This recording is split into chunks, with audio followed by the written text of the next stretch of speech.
तो हम स्टार्ट करते हैं चैप्टर 13 जो कि परफॉर्मेंस मेजरमेंट एंड कंट्रोल यानी कि मुख्तलिफ रेशियोज और उनकी इंटरप्रिटेशन से डील करता है।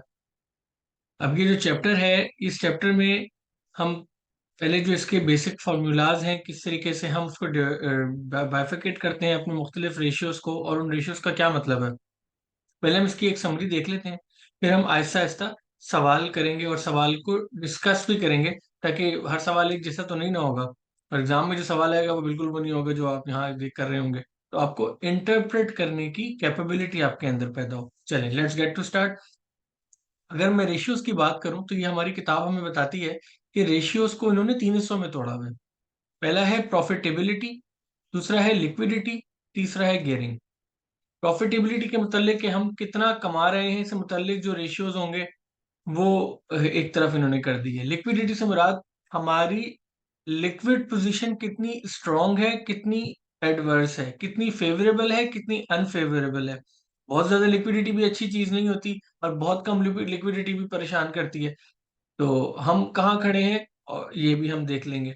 और तीसरा आता है गेयरिंग रिस्क। गेयरिंग रिस्क से मुराद होती है कि एक एंटिटी मेरी है, मैं उसमें इन्वेस्टमेंट कर रहा हूँ, मैं उसका मालिक हूँ, मैं कमा रहा हूँ, मैं घर लेके जा रहा हूँ, लेकिन अगर आज मैंने कर्जा ले लिया है तो मैं मेरी एंटिटी काफी हद तक डिपेंडेंट हो जाएगी उस कर्जे के ऊपर। तो मैं मेरी एंटिटी किस हद तक कर्जे पर डिपेंडेंट है, इससे मुतालिक जो रेशियोज हैं वो गेयरिंग एंड रिस्क में हम कंसिडर में देख रहे होते हैं। ये एक बहुत ही शॉर्ट इंट्रोडक्शन था, लेकिन दरअसल इसका मीनिंग हमें इन डेफिनेशंस को पढ़ के और फिर उसके एग्जाम्स को इसके क्वेश्चंस को सॉल्व करके ये आएगा। चलें जी, लेट्स गेट टू स्टार्ट। सबसे पहले ये हमें जो पहले रेशियो बताते हैं, ये बताते हैं ग्रॉस प्रॉफिट मार्जिन, जो सिंपल है, gross profit upon turnover. Turnover से मुराद हमारा रेवेन्यू होता है, हमारा ग्रॉस रेवेन्यू होता है। यानी कि अगर मेरा ट्रेडिंग बिजनेस है तो मेरी सेल्स, अगर मेरा मैन्युफैक्चरिंग बिजनेस है तो भी मेरी सेल्स होगी, अगर मेरी सर्विस इंडस्ट्री है तो जो भी रेवेन्यू मैं अर्न कर रहा हूँ, जैसे अगर मैं लेट सपोज एविएशन इंडस्ट्री से हूँ, तो मैंने जो टिकट्स बेचे, जो मेरी सेल हो रही है, जो मेरी टोटल सेल है, मैं उसको काउंट करूंगा। अगर मैं बैंकिंग इंडस्ट्री में हूँ तो जितना भी मैं सूद कमा रहा हूँ और जितनी भी मैं अदर देन सूद की इनकम कमा रहा हूँ, मैं उसको आपस में ऐड करूंगा तो मेरा टर्नओवर बन जाएगा। तो हर इंडस्ट्री के हिसाब से जो ग्रॉस रेवेन्यू अर्न कर रहा है वो उसका टर्नओवर है। तो gross profit upon turnover multiply by 100, यानी हम अपने सेल में से कितना ग्रॉस प्रॉफिट, कितना परसेंट कमा लेते हैं। अगर मैं 100 रुपए की चीज बेच रहा हूँ तो मैं उसमें दर हकीकत कमा कितना रहा हूँ ग्रॉस प्रॉफिट की शक्ल में, उस आइटम की कॉस्ट को निकाल के कितना कमा रहा हूँ मैं, ये मेरा ग्रॉस प्रॉफिट मार्जिन आ गया। अब ग्रॉस प्रॉफिट मार्जिन को ऐसे स्किप नहीं करते हैं, बल्कि थोड़ा आगे बढ़ते हैं। तो ग्रॉस प्रॉफिट मार्जिन के अंदर ऑब्वियसली रेशियो में एक और चीज बहुत इंपॉर्टेंट होती है कि एक रेशियो आइसोलेशन में हमें शायद ही कभी कोई बात बता पाए। लेट्स सपोज मैं आपको बोल दूं कि मेरा ग्रॉस प्रॉफिट रेशियो 20% है, तो आप कभी ये जज नहीं कर पाएंगे कि ये कम है या ज्यादा है, ये मौजूदा हालात के हिसाब से आइडियल है या इसमें मजीद इंप्रूवमेंट की गुंजाइश है, जब तक कि मैं आपको कोई इंसाइडरी इंफॉर्मेशन या कंपैरेटिव ना दूं। मैं कहूँ जी लास्ट ईयर तो मेरा ग्रॉस प्रॉफिट रेशियो 30% था, इस साल 20% है, तो आप कहेंगे इसका मतलब है ये गिरा है। ये क्यों गिरा है? क्या मार्केट में कंपटीशन ज्यादा हुआ है, क्या आपने अपनी सेल को कम किया है, या आपकी कॉस्ट बढ़ गई है जिसको आपने आगे ट्रांसलेट नहीं किया अपनी सेलिंग प्राइस में, आपने अपनी सेलिंग प्राइस नहीं बढ़ाई? क्या वजह हुई? आपने लोगों को इंसेंटिवाइज किया है कि प्राइस कम करूंगा तो मेरी सेल ज्यादा होगी? क्या वजह है? ये मल्टीपल वजूहात आपके दिमाग में आएंगी। ये दिमाग में वजूहात तभी आएंगी ना जब मैंने दो नंबरों को आपस में कंपेयर किया, जैसे वेरिएंसेस में किया करते थे।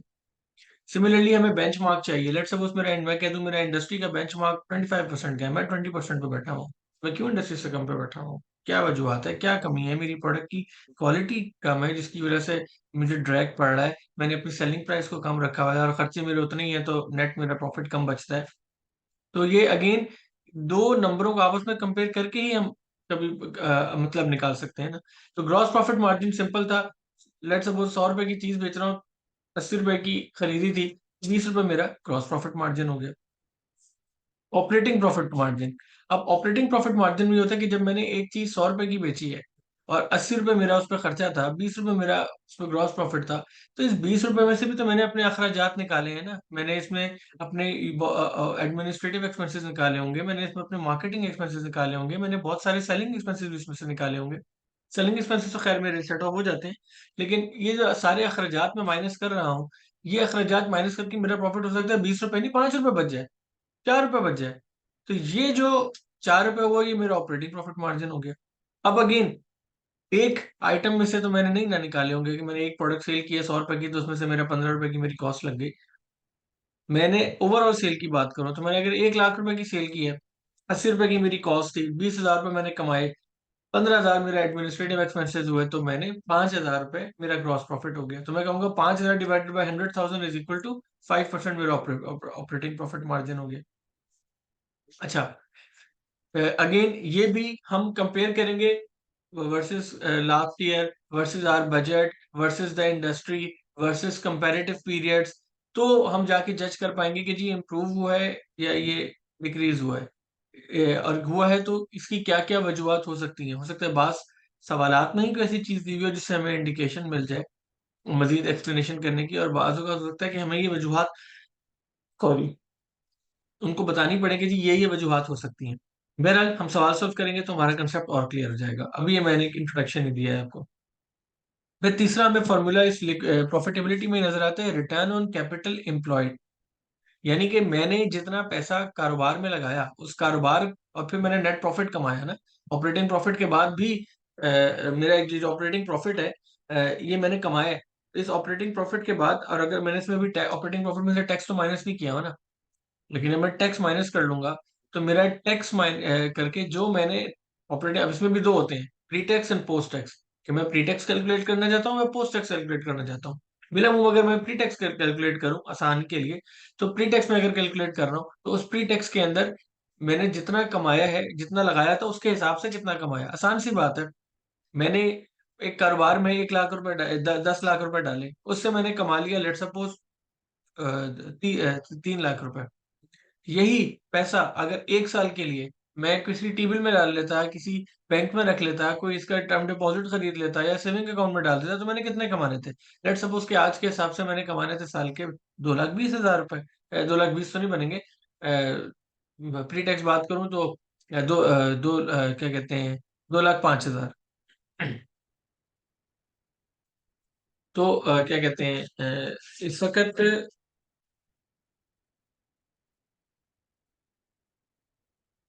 जी 2,15,000, और टैक्स वगैरह माइनस होगा तो वो अलग है। तो मैं ये कहूंगा कि जी मेरा कारोबार मेरे बैंक के सेविंग अकाउंट में रखने से 85 मुझे थाउजेंड का फायदा है। अब ये तो मैंने एक बहुत डिटेल कंसेप्ट कर दी, ये नॉर्मल बात है ना, हम दो आपस में बात भी कर रहे होते हैं कि जी इस काम में ज्यादा फायदा है या उस काम में ज्यादा फायदा है। ये फायदा कैसे जज होगा? ये फायदा उस रिटर्न ऑन कैपिटल एम्प्लॉयड से जज होगा कि अगर मैंने कारोबार में पैसा लगाया, या इस पैसे को मैंने कहीं इन्वेस्ट कर दिया, या इस पैसे को एक कारोबार के बजाय बी कारोबार में लगाया, तो मुझे किसमें ज्यादा रिटर्न मिल रहा है। उसके लिए रिटर्न ऑन कैपिटल एम्प्लॉयड का फॉर्मूला है। अब यहाँ आपका एक सवाल हो सकता है कि जी आप कैपिटल भी तो बोल सकते थे ना, या अगर आपने थोड़ी और अकाउंटिंग पढ़ी हुई है तो आप इक्विटी भी तो बोल सकते थे ना। हमने कैपिटल एम्प्लॉयड ही क्यों बोला? क्योंकि कैपिटल एम्प्लॉयड के में सिर्फ और सिर्फ इक्विटी नहीं आती, सिर्फ वो पैसा नहीं आता जो मालकान लगाते हैं, सिर्फ कैपिटल एंड रिजर्व नहीं आते। इसके अंदर वो पैसा भी आ जाता है जो लॉन्ग टर्म कंपनी ने इंटरप्राइज ने बोरो किया हुआ होता है उस कारोबार को रन करने के लिए। क्योंकि ऑब्वियसली कारोबार जब कमा रहा है, ऑपरेशन जब चल रहे हैं, तो उसको तो समझ नहीं है ना कि ये पैसा मालिक ने दिया था, ये पैसा बोरोड है। उसने तो उसमें से कमा के देना है। अगर मैंने एक मशीन लगाई हुई है, 10 लाख की मशीन थी, 6 लाख रुपए मैंने डाले, 4 लाख रुपए का लोन लिया, तो मशीन तो मुझे 10 लाख रुपए के हिसाब से ही काम करके देगी ना। मशीन तो रेलिवेंट है कि मैंने 6 लाख रुपए खुद डालता या 4 लाख रुपए खुद डालूं तो मशीन की परफॉर्मेंस चेंज हो जाएगी। तो असल जब मैं कारोबार की इफिशियंसी देखूंगा, तो मुझे टोटल कैपिटल की बात करनी पड़ेगी, मुझे 10 लाख रुपए की बात करनी पड़ेगी, इसमें से 6 मैंने डाले हैं, 4 का कर्जा लिया है। फिर मैं कहूंगा मशीन की क्या प्रोडक्टिविटी है, मेरे बिजनेस की क्या प्रोडक्टिविटी है। तो सिंपली यहाँ पर भी रिटर्न ऑन कैपिटल एम्प्लॉयड हमें यही मदद दे देता है कि इसका फॉर्मूला आता है operating profit upon capital employed, कि हमने हमारा capital plus long term date हम इसमें ऐड करते हैं, तो हमारा कैपिटल एम्प्लॉयड बनता है।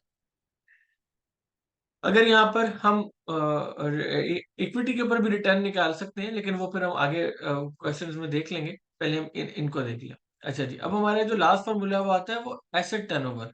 टर्नओवर की डेफिनेशन भी हम पढ़ चुके हैं और कैपिटल एम्प्लॉयड की डेफिनेशन भी हम पढ़ चुके हैं। यानी कि इसमें ये कि मेरी सेल्स मेरे कैपिटल का कितना टाइम्स आ रहा है। इसमें जितना नंबर ज्यादा होगा उसका मतलब है उतने साइकिल्स मेरे सेल के हुए हैं। तो अब मुझे पता चल जाएगा कि जी मेरी एक्टिविटी कितनी ज्यादा हुई है। फॉर एग्जाम्पल, एक छोटी सी आपसे बात करते हुए दिमाग में ख्याल आया कि मेरा टर्नओवर ज्यादा था लेकिन मेरा ग्रॉस प्रॉफिट मार्जिन कम था। ये एक सवाल में मुझे अगर ऐसा दे दिया जाए तो उसका क्या मतलब होगा कि मेरा टर्नओवर ज्यादा है अगेंस्ट कैपिटल एम्प्लॉयड, लेकिन मेरा ग्रॉस मार्जिन कम था। तो इसका मतलब है कि मैं ये कहूंगा कि जी मैंने हो सकता है कि अपनी प्रोडक्ट को डिस्काउंटेड प्राइस पे बेचा हो तो मेरा ग्रॉस प्रॉफिट रिड्यूस हो गया, लेकिन मेरी सेल का टर्नओवर बढ़ना शुरू हो गया। तो ये चीज एक से या दो रेशियोज हो तो हम अक्सर औकात उससे भी पिक कर लेते हैं कि कंपनी ने, उस एंटरप्राइज ने क्या स्ट्रेटजी अपनाई थी।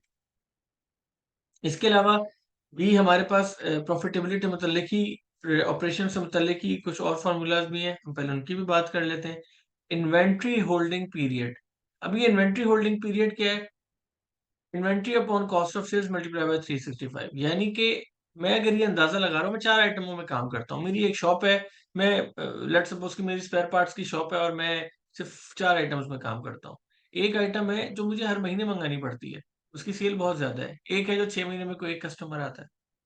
तो मैं ये तो कहूंगा ना कि जिसका कस्टमर 6 महीने में आता है उसका होल्डिंग पीरियड अप्रोक्सीमेटली 6 महीने है। आज खरीदा तो 6 महीने अपने पास ही रखना पड़ेगा।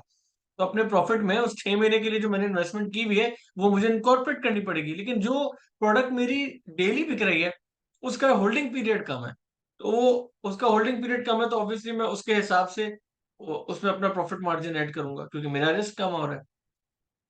इसलिए ये इन्वेंट्री होल्डिंग पीरियड मेरे लिए जानना जरूरी हो जाता है। सिर्फ ये वजह नहीं है, और भी वजूहत है। लेट सपोज कि मैं कोई ऐसा आइटम में डील कर रहा हूँ जो पेरिशेबल है, जिसकी एक्सपायरी होती है।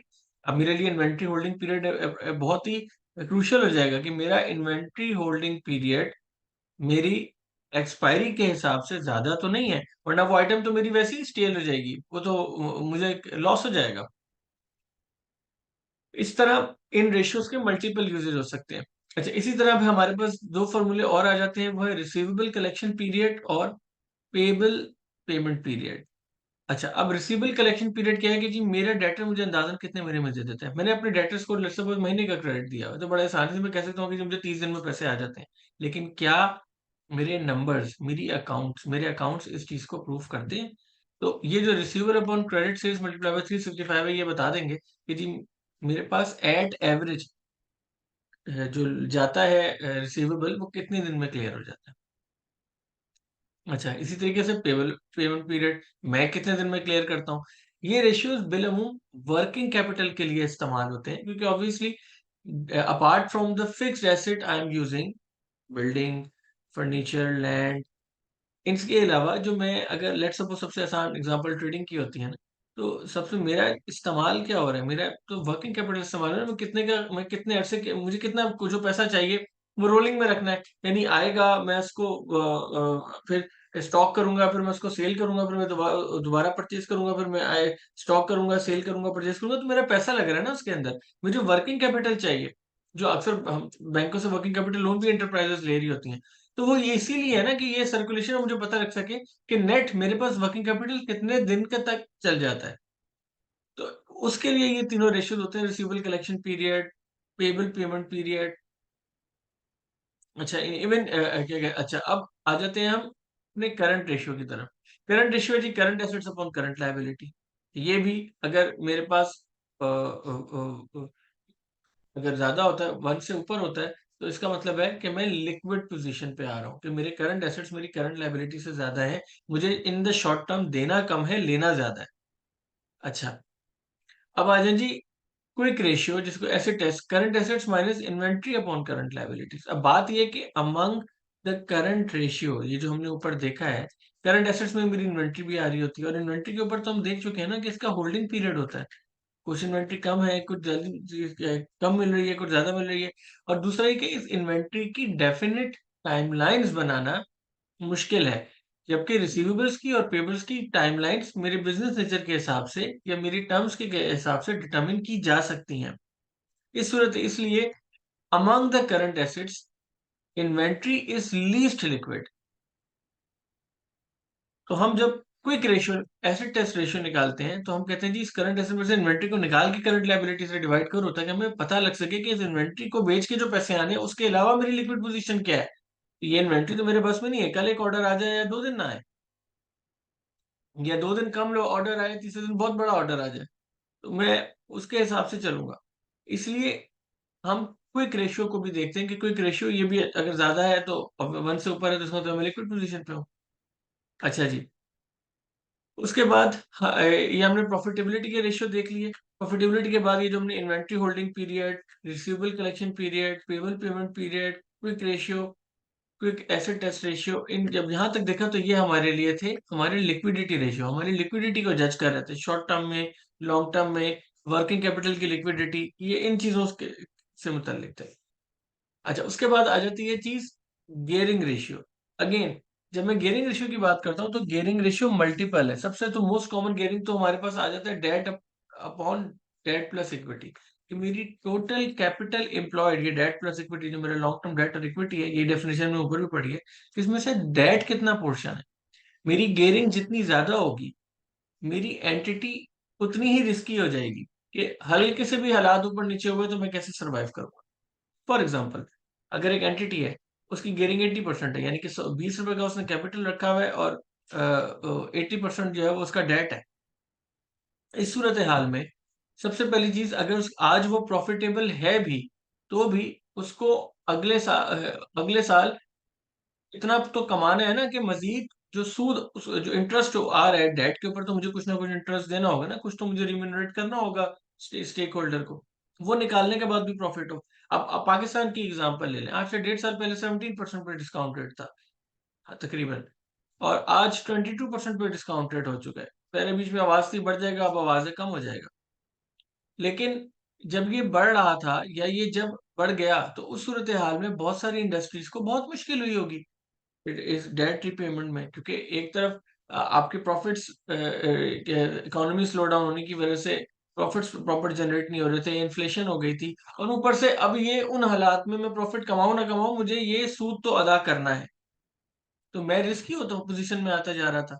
फिर इसके अलावा बिजनेस है तो लॉसेस भी हो सकते हैं, ऑपरेशनल लॉसेस भी हो सकते हैं, जिसे हम कहते हैं कि मेरी इन्वेंट्री जल गई, कोई आग लग गई, या मेरे प्रोसेस में कोई ग्लिच था जिसकी वजह से मुझे एसेट का लॉस हो गया। मोस्ट जो कॉमन एग्जांपल दिमाग में आती है वो आती है कैश काउंट की, कि मेरा कैश गिनने पे कम निकल आया है, ऑपरेशनल लॉस है, मेरे प्रोसेस में कोई वीकनेस थी। इसी तरीके से और भी मेरे पास लॉसेस हो सकते हैं। फॉर एग्जांपल, मेरे डेट्स जो है वो बैड डेट्स हो गए, या क्या कहते हैं, मार्केट रिस्क भी इन्वॉल्व हो जाता है, कि मेरी प्रोडक्ट की डिमांड ही कम हो गई, या मेरी प्रोडक्ट मार्केट में किसी चीप प्राइस पे अवेलेबल हो गई। इन सारे खतरात को मुझे एक्स्ट्रा ऑर्डिनरी वेटेज देनी पड़ेगी अगर मैं कर्जे पे कारोबार चला रहा हूँ। इसलिए गेयरिंग का ये रेशियो बहुत इंपॉर्टेंट है। अच्छा, अब इस गेयरिंग के बाद हम देखते हैं पहले नीचे इंटरेस्ट कवर। एक्चुअली में इंटरेस्ट कवर मैंने आपसे बातों बातों में अभी डिस्कस कर ही लिया है, कि जी operating profit upon finance cost, के आज मैं जितना मुनाफा कमा रहा हूँ वो कितने टाइम्स है मेरी इंटरेस्ट कॉस्ट के।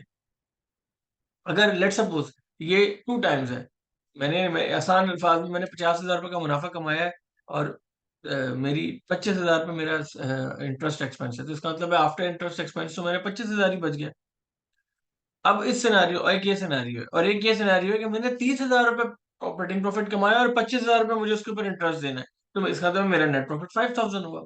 अब दोनों एग्जांपल्स को अगर हम एक साथ लेके चलें, यहाँ मैं कर भी देता हूँ। एक एंटिटी ए है, एंटिटी ए कहती है कि जी मैंने 30,000 का प्रॉफिट कमाया, और एंटिटी बी कहती है कि मैंने 50,000 का प्रॉफिट कमाया। दोनों ने 25,000 का इंटरेस्ट पे किया। एक के पास 25,000, 25,000 ही बच गया, और एक के पास सिर्फ 5,000 बच गया। अब इसके पास 5,000 बच गया, ये इंटरेस्ट रेट बढ़ने पे बड़ा परेशान हुआ होगा, कि जी इंटरेस्ट रेट बढ़ गया, मेरा तो कुछ कमा ही नहीं रहा था, मैं तो सूद के चक्कर में लॉस पे आ गया। जैसे पाकिस्तान के एक सिनेरियो में, हमारे टेक्सटाइल सेक्टर एक लोन बेस्ड इंडस्ट्री है बिलोंग, तो ऑब्वियसली जब डिस्काउंट रेट बढ़ता है तो टेक्सटाइल सेक्टर को बहुत बड़ा धचका पड़ता है। अच्छा, अब आप आ जाए इधर, अगर ये 50,000 रुपये अगर एंटिटी कमा रही थी, और फिर अगर डिस्काउंट रेट बढ़ा, तो ये इस शॉक को, ये एंटिटी जो है इसने इस शॉक को एब्जॉर्ब कर लिया होगा, क्योंकि बहरहाल ये 50,000 रुपये कमा रहा है तो ये बासानी अपना सूद का खर्चा निकाल सकता है। तो ये एक इम्पोर्टेंट रेशियो है इंटरेस्ट कवर। और जब कोई लोन दे रही होती है एंटिटी को, कोई बैंक वगैरह, तो वो भी ये देखता है कि जी इसका इंटरेस्ट कवर कितना है, इसमें सलाहियत कितनी है कि ये मुझे सूद और कर्जा वापस कर सके। और इस सलाहियत के साथ साथ इसकी सलाहियत कितनी ज्यादा है, जितनी ज्यादा सलाहियत होगी वो उतना ज्यादा खुशी से आपको देंगे, क्योंकि उनको रिस्क ऑफ लॉस कम से कम नजर आएगा। इसके बाद हम आ जाते हैं एक ऑपरेटिंग गियरिंग की तरफ। ऑपरेटिंग गियरिंग रेशियो हमारे पास फॉर्मूला में गिवन है, fix cost upon variable cost. यानी कि मुझे पता चल जाता है कि जी मेरे पास क्या रेशियो है फिक्स कॉस्ट का वेरिएबल कॉस्ट से, या फिक्स कॉस्ट का टोटल कॉस्ट से, क्योंकि मेरा फिक्स कॉस्ट तो मुझे निकालनी ही है, वेरिएबल कॉस्ट मेरी सेल पर डिपेंड कर रही है। तो ये ऑपरेटिंग गियरिंग का रेशियो भी मेरे लिए एक इंपॉर्टेंट चीज है।